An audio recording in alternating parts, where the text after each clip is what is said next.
What's up, everybody? Welcome to Talk Wrestling here on NoDQ.com and, of course, NoDQ.com's YouTube channel at NoDQCAW. Of course, you can follow Aaron on Twitter at NoDQDOTCOM for all the latest news and everything, and you can follow me at _Jeff Meacham. But for right now, let's get to your questions. This is from Huck Doberman on Twitter. He's got three questions actually for me. No, two. He's got two. In my opinion, American Alpha is one of the best tag teams out there right now. What are your thoughts? I could not agree more.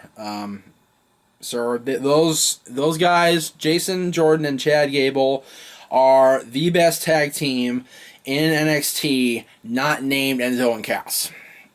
And I dare say they're even better because they seem to be more successful, and it looks like they're going to win the tag team championships at Dallas against the Revival, which will be an unbelievable match. You've got two classic-style tag teams. You've got a very team angle feel to American Alpha as far as how Benjamin and Haas used to be in terms of their athletic ability. And then you've got the Revival, who are throwbacks like the Minnesota Wrecking Crew, the Horsemen, Anderson and Tully, all those guys. It's gonna be just a beautiful match, I have a feeling. Dallas in general is going to be great for NXT. It's going to be a much better show than Mania, I think, but we'll talk more about that in the weeks to come. But those two guys, Jordan and Gable, are just unbelievable. They're off the chart. They're so good. What do you think about the Drifter in NXT? It doesn't seem like the character works for me. Your thoughts? Yeah, I agree. The Drifter, I like Samson, but I don't like the character. I liked his stuff in the Indies. I think I saw him in the Indies. It's hard to.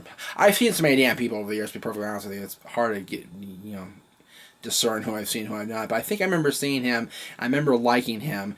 The Drifter character is kind of lame. I think personally that they could do anything better with him, and it'd be more successful and it'd be more over with the NXT crowd because you hear the reaction. There's not much there on NXT when he comes out. It's kind of like, okay. Joe Feud 25. Who could be the likely first opponent for Seth Rollins once he returns? Definitely would mark out if it was AJ Styles. Seth Rollins, AJ Styles, one-on-one would be unbelievable. I think they wrestled on the Indies. In fact, I know they did. It actually worked PWG. I don't think we saw that match here at No DQ, but I know they worked PWG against each other. I don't know, I think. I've seen their match from YouTube when Seth was still Tyler Black, and that match was off the chart. It was very, very well done. And I think giving those two guys the WWE stage would just really cement both of them as a future legend in WWE and really cement them in the main event spotlight. This is from Mr. Yuck on Twitter.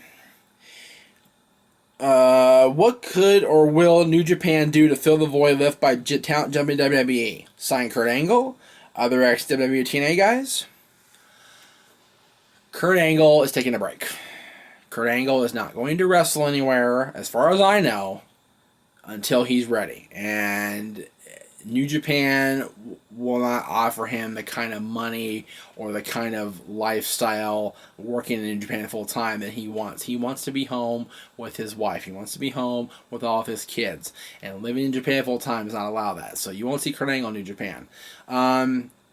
They could very well sign other WWE and TNA former superstars.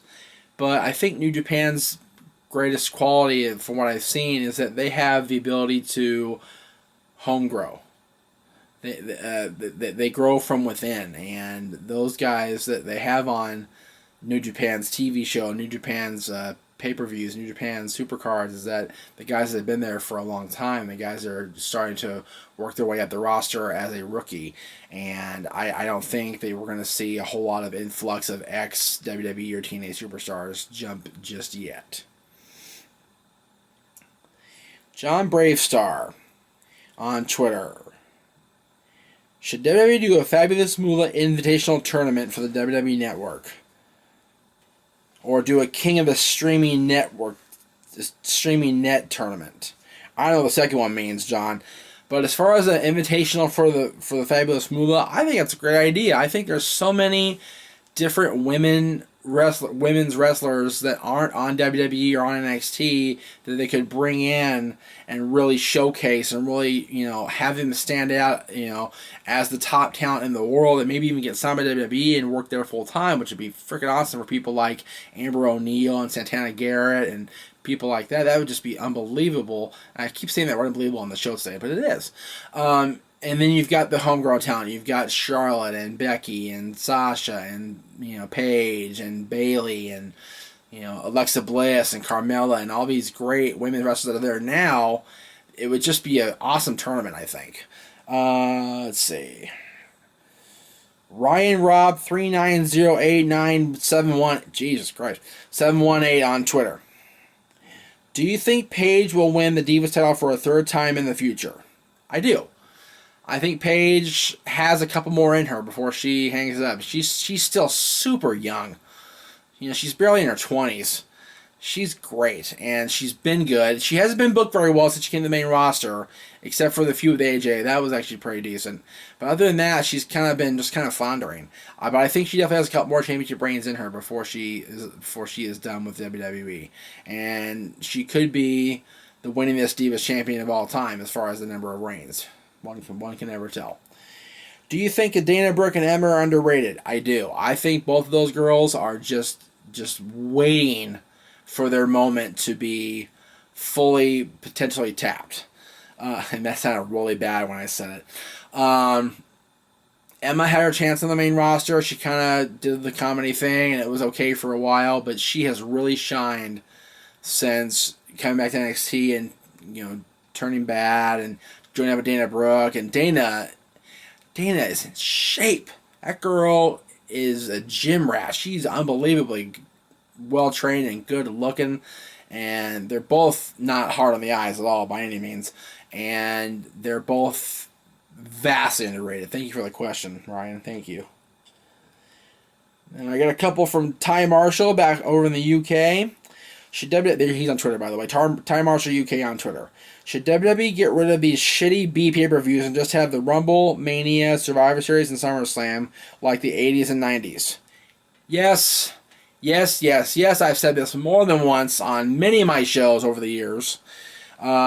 Yes, they should have just the big four, even the big five if you want to bring back King of the Ring every year, and then have an occasional network special like a Roadblock or like a Battleground or something like that, just to have something in there, but not every single month. The feuds and the storylines are being so haphazardly built up over the course of a few weeks that nobody gives a shit.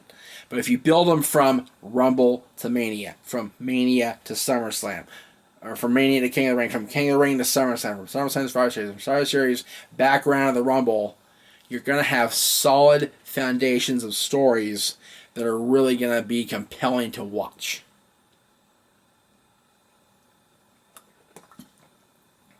Ty also asked, if Kurt Angle returns to WWE, do you think he should manage Jordan and Gable to make the new Team Angle?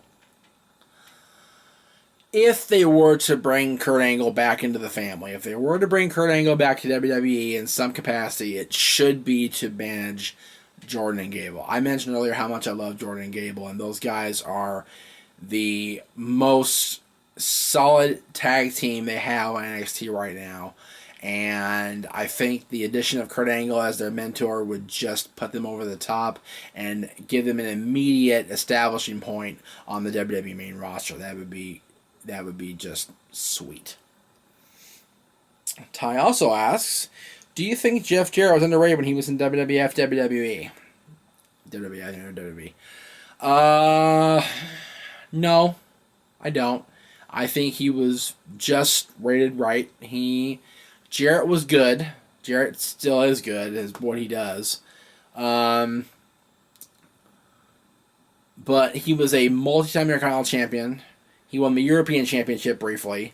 He was in main event or upper mid-card storylines for his entire WWF career over the course of whatever it was, 2 or 3 different run-throughs with them. Not underrated, just maybe underutilized. But then again, he was used very well. So, no, I think Jeff Jarrett was what he was. He was good, but he wasn't great. Ain't he great?